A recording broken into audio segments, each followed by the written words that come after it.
नमस्कार, अपना बिहार देख रहे हैं आप और मैं हूं आप सबके साथ अनूप। सबसे पहले बात शराबबंदी की, जिस पर अब सवाल कांग्रेस उठा रही है। 5 अप्रैल 2016 से बिहार में शराबबंदी लागू है और करीब 4.5 साल बाद शराबबंदी को लेकर कांग्रेस विधायक दल के नेता अजीत शर्मा ने सीएम नीतीश कुमार को चिट्ठी लिखी है। अजीत शर्मा ने मांग की है कि शराबबंदी को खत्म किया जाए। अजीत शर्मा ने अपनी मांग के समर्थन में चिट्ठी के जरिए कई दलीलें भी दी है। बिहार में 2016 से शराबबंदी कानून लागू है। उस वक्त कांग्रेस पार्टी भी आपके साथ थी। तब पार्टी ने अच्छा काम समझकर आपका भरपूर समर्थन किया था। लेकिन 4.5 साल के बाद देखने में आया कि शराबबंदी सिर्फ कहने के लिए, हकीकत में बिहार में यह लागू ही नहीं है। यह अवैध धन अर्जन का एक साधन बनकर रह गया है। शराब दुकानों में ही नहीं बल्कि घर घर तक पहुंचाई जा रही है। शराबबंदी कानून लागू होने के बाद भी शराब की होम डिलीवरी हो रही है। इस धंधे में न सिर्फ शराब माफिया बल्कि पुलिस प्रशासन, नौकरशाह और कुछ राजनीतिक भी शामिल हैं। शराब के धंधे में कम उम्र के लड़के लड़कियां भी पढ़ाई छोड़कर होम डिलीवरी में लग गए हैं।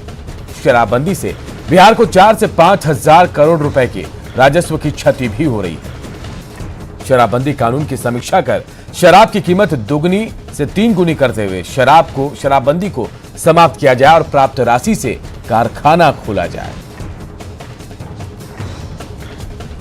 देखिए, यह खत कांग्रेस विधायक दल के नेता अजीत शर्मा ने मुख्यमंत्री को लिखा है। 2016 में माननीय मुख्यमंत्री जब शराबबंदी आपने विधानसभा में लाया, हम सभी कांग्रेस जनों ने, पूरी पार्टी ने आपको समर्थन दिया कि अच्छा काम है। लेकिन हुआ क्या, ये प्रशासन के पदाधिकारी के मिलीभगत से ये शराबबंदी पूरी तरह लागू नहीं हुआ। जो शराब 2 से 3 दाम में पूरे दूसरे राज्यों से आके बिहार में जो लड़के लड़कियां को शिक्षा प्राप्त करनी थी, वो डिलीवरी बॉय का काम कर रहे हैं और घर घर शराब पहुंच रहा है। कोई रोक नहीं है। मैं आपसे आग्रह करना चाहता हूं, चाहे तो उसको पूर्णतः बंद कीजिए और लॉ एंड ऑर्डर के प्रशासन के पदाधिकारी को क्राइम जो हो रहा है, रेप हो रहे हैं, हत्याएं, उसमें लगाइए। कांग्रेस विधायक अजीत शर्मा की इस मांग का पार्टी के वरिष्ठ नेता और सांसद अखिलेश सिंह ने भी समर्थन किया है। विधायक दल के नेता ने कहा है तो हो सकता है उनके पास कुछ लोगों ने कहा होगा इस बात का, और ये तो सही है कि शराबबंदी बिहार में है नहीं, केवल सरकारी आदेश है। बाकी जब जो जहाँ चाह रहा है वहाँ शराब पी रहा है, तो उससे तो अच्छा है कि ये हटे ताकि सरकारी कोष में पैसा भी आए। और देखिए, शराबबंदी कानून पर सवाल आखिर क्यों उठ रहे हैं, उसके 10 कारण हैं, उन पर भी एक बार नजर डाल लेते हैं। देखिए, कारण हम बता रहे हैं। पहला कारण, छुपे तौर पर शराब की बिक्री जारी है। दूसरे प्रदेशों से लगातार शराब बिहार आ रही है।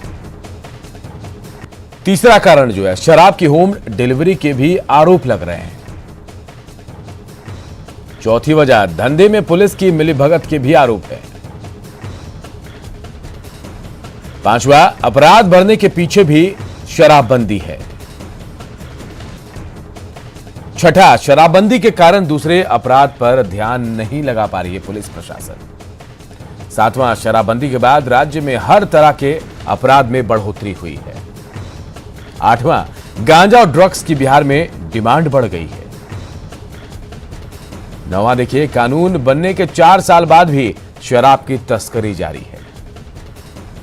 और 10वां, देखिए, शुरू से ही पूर्ण शराबबंदी सवालों के घेरे में है। ये तमाम कारण हैं जो शराबबंदी पर उठ रहे सवाल पर कारण उठाया जा रहा है। और देखिए, हमारे सहयोगी जो है रवि इस नारायण, इसी खबर पर सीधे हमारे साथ जुड़ गए हैं। रवि, 4.5 साल बाद शराबबंदी को लेकर सवाल कांग्रेस उठा रही है। 4.5 साल पहले या फिर चुनाव से पहले शराबबंदी को खत्म करने की मांग क्यों नहीं की कांग्रेस ने? क्या वजह है कि अब अजीत शर्मा इस पर सवाल उठा रहे हैं?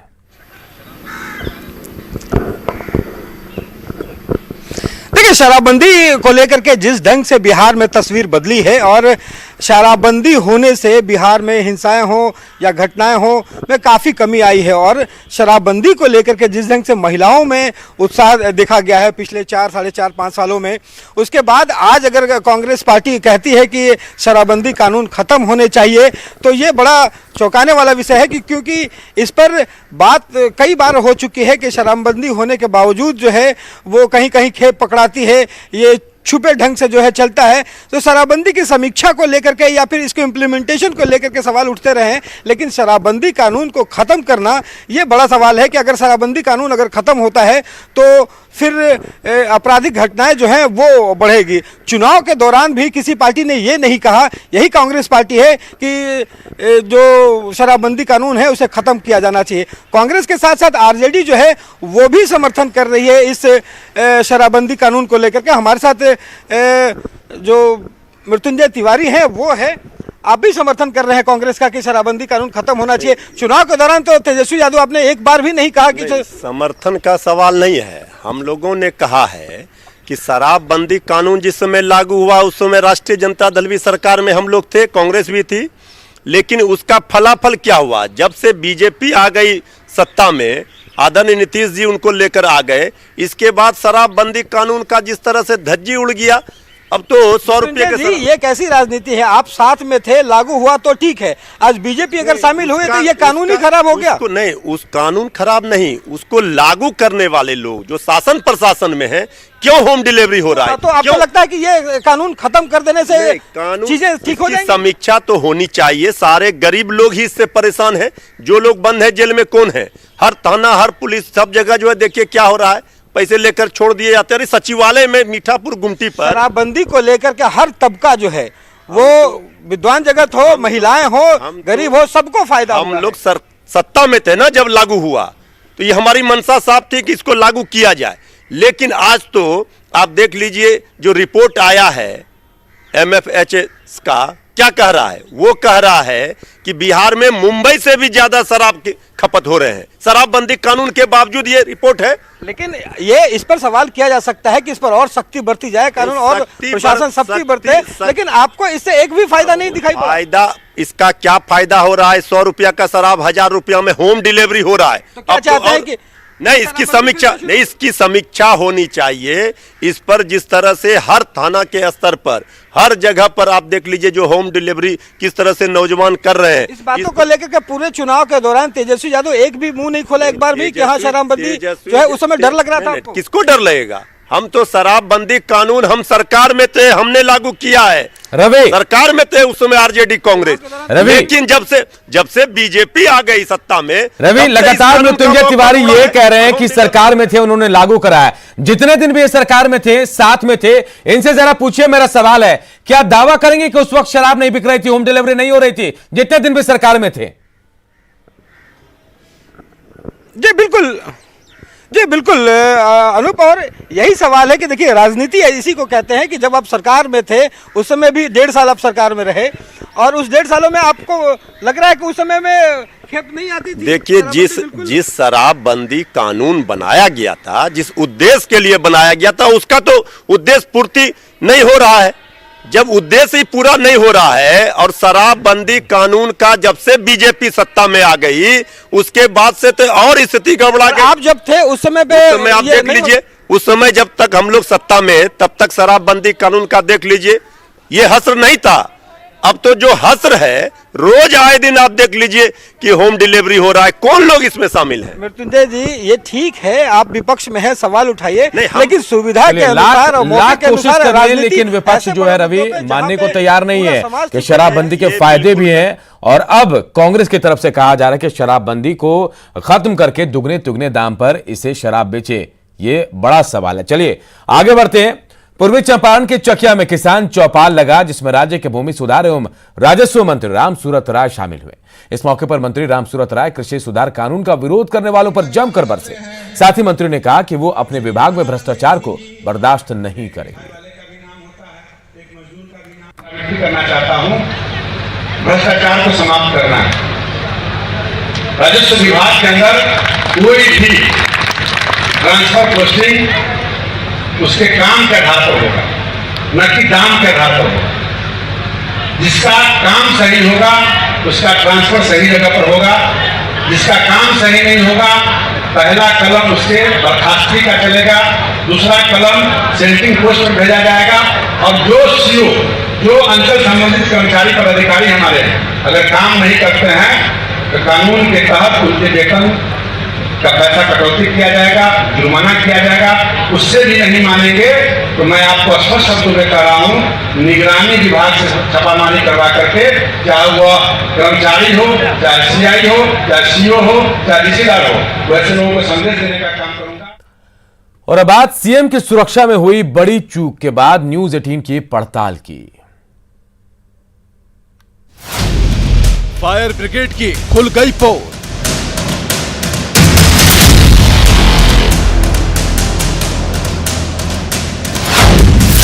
सीएम की सुरक्षा पर उठे सवाल।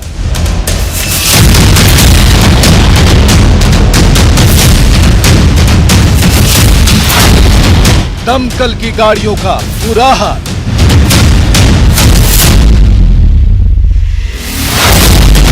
न्यूज 18 की बड़ी पड़ताल।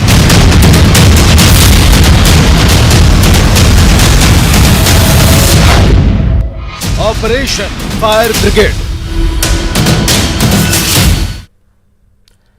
तो कल सीएम नीतीश कुमार वैशाली में थे, जहां उन्होंने बौद्ध स्तूप के निर्माण का जायजा लिया, लेकिन वैशाली में ही सीएम की सुरक्षा में बड़ी चूक नजर आई।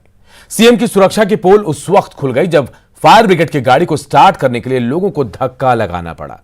सीएम की सुरक्षा के लिए फायर ब्रिगेड की गाड़ी को काफी अहम माना जाता है, लेकिन सीएम नीतीश कुमार की सुरक्षा में लगाई गई आपातकालीन सेवा की खस्ता हालत सबके सामने आ गई। फायर ब्रिगेड के कर्मी की माने तो गाड़ी का बैटरी डाउन हो गया था, जिसकी वजह से गाड़ी को धक्का लगाना पड़ा।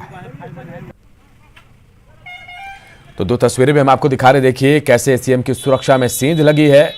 कल की तस्वीरें देखिए, वैशाली में थे मुख्यमंत्री नीतीश कुमार और यहां पर उन्होंने बौद्ध स्तूप का जायजा लिया, निर्माण का जायजा लिया, लेकिन उसी दौरान उनकी सुरक्षा में चूक कैसे हुई ये हम आपको बता रहे हैं। फायर ब्रिगेड की गाड़ी जो उनकी काफिले में रहती है, इस गाड़ी को धक्का मारकर स्टार्ट किया गया।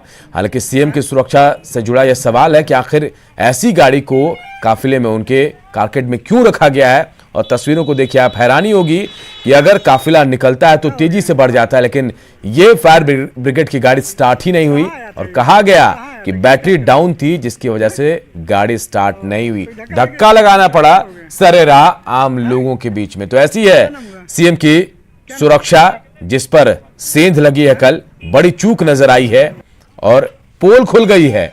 जो काफिला है उनके गाड़ी का आप तस्वीरों में देखिए, फायर ब्रिगेड की गाड़ी को धक्का लगाना पड़ा है। क्या हो गया? कहाँ आया था ये? कहाँ आया था? किस कार्यक्रम में? हैं? तो धक्का देके स्टार्ट करना पड़ा, गड़बड़ हो गया। हैं? क्या नाम हुआ? क्या नाम हुआ आपका? हैं?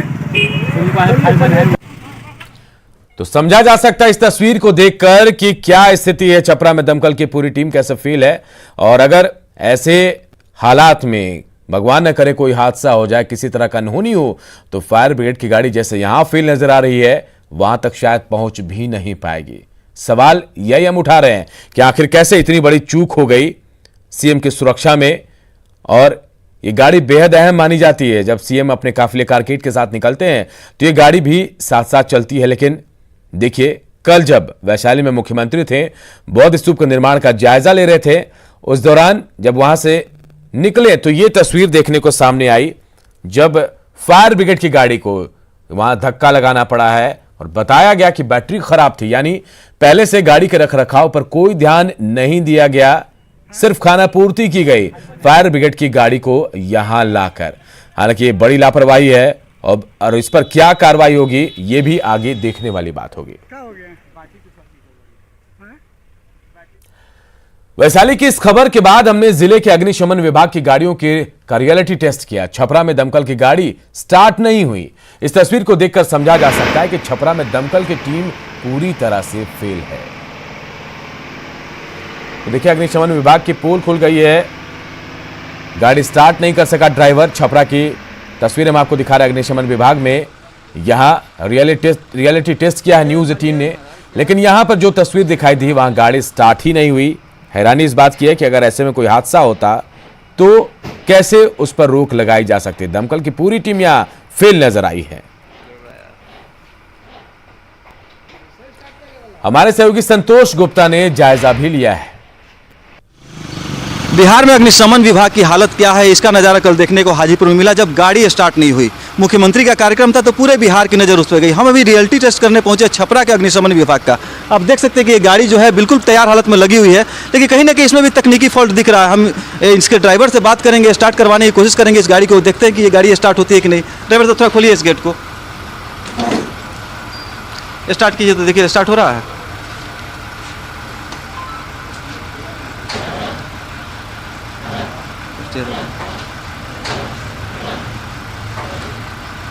ये गाड़ी स्टार्ट नहीं हो रही है, बताइए कि क्या मैंने दिक्कत आ रही है इसमें? इसमें बैटरी का दिक्कत, बैटरी का दिक्कत, खाली बैटरी का दिक्कत। अभी स्टार्ट हुआ था लेकिन मान लीजिए कभी बैटरी का दिक्कत होता है, कैसे स्टार्ट करते हैं? ठेल करके स्टार्ट होता है ना। तो ये प्रॉब्लम हमेशा आता है या कभी कभी आ जाता है? नहीं, कभी कभी ठंडा का मौसम, हाँ ठंडा का मौसम इसलिए नहीं हुआ है। ठंडा के मौसम थोड़ा दिक्कत है। क्या नाम है आपका? मेरा नाम है अनिल कुमार है। अनिल जी बता रहे हैं कि ठंड के मौसम में ऐसी दिक्कतें गाड़ियों के साथ आ सकती है, ये तकनीकी प्रॉब्लम है, लेकिन इस पर ध्यान देना चाहिए। चूंकि कल सीएम के कार्यक्रम में इस तरह की बातें सामने आई तो कहीं ना कहीं पूरे बिहार की नज़र इस पर है। हम यहाँ के अग्निशमन पदाधिकारी से भी बात करते हैं कि सर किस तरह इस गाड़ियों की फिटनेस का ख्याल रखा जाता है? गाड़ी का फिटनेस बिल्कुल सही है और अभी इसको 10 मिनट पहले स्टार्ट किया गया था, लेकिन अभी तकनीकी कुछ गड़बड़ी बैटरी के कारण स्टार्ट नहीं हुआ। गाड़ी हमारा सब तीनों चालू हालत में है और स्टार्ट हुआ था। रेगुलर चेकअप होता है डेली एकदम आपके सामने में गाड़ी? हाँ, अभी 10 मिनट पहले स्टार्ट किया गया था, अभी स्टार्ट हुआ था। आप भी जो मौजूद थे जबकि आए थे तो देखे स्टार्ट थी। हाँ, लेकिन अचानक कुछ तकनीकी कारण से कि कहीं स्पॉट पे गई वहीं पे स्टार्ट नहीं हुई तो ना वैसा नहीं है। चल के जब गाड़ी जाएगी तो बिल्कुल वैसा तकनीकी नहीं है। ठंड की वजह से ही कुछ बैटरी में कमी है और बाकी सब ठीक। बिल्कुल ठंड की वजह से कारण ठंड को बताया जा रहा है, लेकिन कहीं ना कहीं फिटनेस में दिक्कतें आ सकती है। चूंकि तकनीकी दिक्कतें कभी भी गाड़ी में हो सकती है और ठंड के मौसम में बैटरी की समस्या अक्सर आ जाती है। जैसा कि कल हाजीपुर में भी देखने को मिला था कि कहीं ना कहीं गाड़ी काफ़ी परेशानी पैदा कर दी थी, वहाँ पर काफ़ी अजीबोगरीब स्थिति पैदा हो गई थी। एक बार फिर हम ड्राइवर साहब से कहते हैं कि एक बार फिर इसको चालू करके दिखाएं, शायद हो जाए स्टार्ट, गाड़ी हो जाए। ड्राइवर साहब इतना जल्दी नहीं मरा है क्योंकि और गाड़ी में दिक्कतें आ सकती है। तो कहीं ना कहीं आपने देखा कि ये जो गाड़ी है, ये बड़ी गाड़ी है जो कि अग्निशमन विभाग की गाड़ी है, ये कहीं ना कहीं बिल्कुल स्टार्ट नहीं हुई। तो ये रियलिटी टेस्ट जो है छपरा में बिल्कुल सही, जो हमारा अंदेशा था कि गाड़ियों के फिटनेस का ख्याल उस स्तर पर नहीं रखा जा रहा है जिस स्तर पर होना चाहिए। कहीं ना कहीं ये रियलिटी टेस्ट में ये छपरा का विभाग फेल नजर आ रहा है। संतोष गुप्ता, न्यूज़ 18 छपरा। और चलिए छपरा के बाद अब जमुई का भी हाल जान लेते हैं। जमुई स्थित फायर स्टेशन भी संसाधनों के अभाव से परेशान है, जहां सबसे बड़ी समस्या है वाहनों में पानी भरने की, क्योंकि कोई निश्चित स्थान नहीं है। फायर स्टेशन का अपना भवन नहीं रहने से दूसरे कार्यालय के भवन में इनका कार्यालय चल रहा है। अगलगी की घटना को रोकने के लिए 11 वाहन यहां हैं, जिनमें से 4 की हालत काफी खराब है। ये काफी पुराने भी हैं। पुराने वाहनों के इंजन में परेशानी आती है तो वाटर टैंक भी इसका फटा हुआ है। सबसे हैरानी की बात, इन वाहनों पर उतने कर्मी भी नहीं है जितने होने चाहिए। जमुई फायर स्टेशन का जायजा लिया हमारे सहयोगी केसी कुंदन ने। सीएम नीतीश कुमार के कल वैशाली दौरे के दौरान सुरक्षा में चूक की तस्वीर सामने आई और यह देखा गया कि जो फायर ब्रिगेड की गाड़ी है उसे धक्का देकर ले जाया जा रहा है। ऐसे में जमुई में फायर ब्रिगेड की क्या स्थिति है उसको अगर देखा जाए तो ये फायर स्टेशन है जो दूसरे विभाग के कार्यालय में चलता है, मतलब अपना भवन नहीं है। कई सालों से इंतजार किया जा रहा है कि भवन बन जाए। और गाड़ी की तरफ देखा जाए, जो फायर ब्रिगेड की जो गाड़ियां हैं, तो इस फायर स्टेशन जो जमुई फायर स्टेशन है, यहाँ पर 11 गाड़ियां हैं और 9 ड्राइवर हैं। चालक की संख्या कम है। सबसे बड़ी समस्या है पानी भरने को लेकर। अगर इनको जाने की जरूरत होती है, अगलगी की घटना होती है, तो पानी के लिए परेशानी होती है। कोई निश्चित स्थान नहीं है। पानी के लिए लोग जो गाड़ी वाले हैं, चालक हैं, वो भटकते रहते हैं, कभी यहाँ कभी वहाँ। कई साल से ये देखा जा रहा है कि इंतज़ार किया जा रहा है कि पानी का व्यवस्था सॉलिड हो जाए, लेकिन ऐसा नहीं हुआ। अब वाहन की अगर देखा जाए तो ये वाहन जो है, ये वाहन बहुत पुराना है और ये वाहन की ये स्थिति है कि टायर जो है उसकी स्थिति खराब है, देख सकते हैं। इसके इंजन में भी खराबी आ जाती है। दूसरी बात है कि इसका जो टैंक है, वाटर टैंक है, वो भी फटा हुआ है। बताया जाता है कि पानी अगर भरा जाए तो वो टूट जाता है। दूसरी तरफ और भी हम गाड़ियां दिखाना चाहते हैं जो पुरानी गाड़ियां हैं, वो उन लोगों की मरम्मती की ज़रूरत है, लेकिन मरम्मती नहीं। जो जानकारी मिली है फायर ब्रिगेड के अधिकारी के द्वारा, उनके अनुसार गाड़ी चल तो जाती है, लेकिन रुक रुक के कभी कभी होता है कि गाड़ी बंद भी हो जाती है। ऐसे में मरम्मती की जरूरत है, इंजन की मरम्मती की जरूरत है, लेकिन अभी तक ऐसा नहीं हुआ। सबसे बड़ी समस्या पानी को लेकर है। हमारे साथ यहाँ पर तैनात जो कर्मी है उनसे बात करेंगे। अच्छा, एक बात बताइए, किस तरह की परेशानी होती है गाड़ी को लेकर? सबसे पहले जो पानी की परेशानियाँ होती है, और दूसरी परेशानियाँ है कि यहाँ कर्मचारी भी बहुत कम है ना। एक गाड़ियाँ पर जो है 4 सिपाही, 1 हवलदार, 1 ड्राइवर होनी चाहिए बड़ी गाड़ियाँ पर, लेकिन उस दृष्टिकोण से यहाँ पर जो है सिर्फ 6 अग्निक दिया गया, सिपाही दिए गए हैं। तो इससे क्या होती है, कभी कभी 2-3 फायर कॉल हो जाती है, तो उस समय एक जो स्टाफ की कमी हो जाती है जाने में। इसके लिए जो है हमारे जो पदाधिकारी हैं वो मांग की है कि जो ड्राइवर भी पर्याप्त मात्रा में दी जाए, और जो अग्निक है वो भी पर्याप्त मात्रा में दी जाए। वो बताया जाता है कि इसका इंजन में खराबी। हाँ, इंजन में खराबी होती है। इंजन गैस बनाता है, इंजन की काम कराना बहुत जरूरी है। वाटर टैंक भी इसका फटा हुआ है, पुरानी गाड़ी हो चुकी है ना, इसलिए वाटर टैंक भी फटा हुआ है। अच्छा, कितनी गाड़ियाँ कैसा है? पुरानी गाड़ियाँ कितनी हैं? पुरानी गाड़ियाँ तो 3 गाड़ी पुरानियाँ हैं, पुरानी गाड़ी है, 2-3 गाड़ी वो बड़ी गाड़ी है, 3 गाड़ी पुरानी है। जैसा कि ये कर्मी है और ये बता रहे हैं कि पानी की समस्या होती है और साथ ही संसाधन का अभाव है, कर्मी का अभाव है। जो पुरानी गाड़ियां हैं उनको बदला नहीं गया और उन पुरानी गाड़ियों को भी ले जाना पड़ता है। ऐसी स्थिति में जब इंजन में खराबी है और मरम्मती नहीं होगी तो जाहिर सी बात है कि प्रॉब्लम, समस्या आएगी। सबसे बड़ी बात है कि केवल अगलगी की घटना ही नहीं, अगर वीआईपी का कार्यक्रम होता है तो वहाँ भी फायर ब्रिगेड को तैनात किया जाता है। अगर ये गाड़ी या संसाधन इन्हें नहीं दिया जाए तो परेशानी बढ़ेगी। KC Kundan, news 18, Jamui. Fire brigade की खुल गई पोल।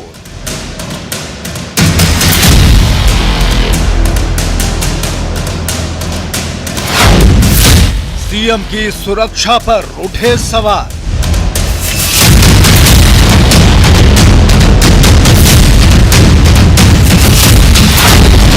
दमकल की गाड़ियों का बुरा हाल।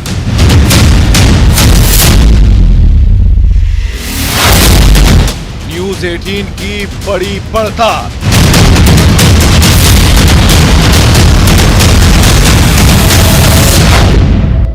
Operation fire brigade. तो ऑपरेशन फायर ब्रिगेड में हमने आपको दिखाया कि क्या हाल है अग्निशमन विभाग का और क्या क्या कमियां हैं इन विभाग में, इनके गाड़ियों में। फिलहाल इस बुलेटिन में इतना ही, लेकिन खबरें लगातार जारी। देखते रहिए न्यूज़ 18 बिहार।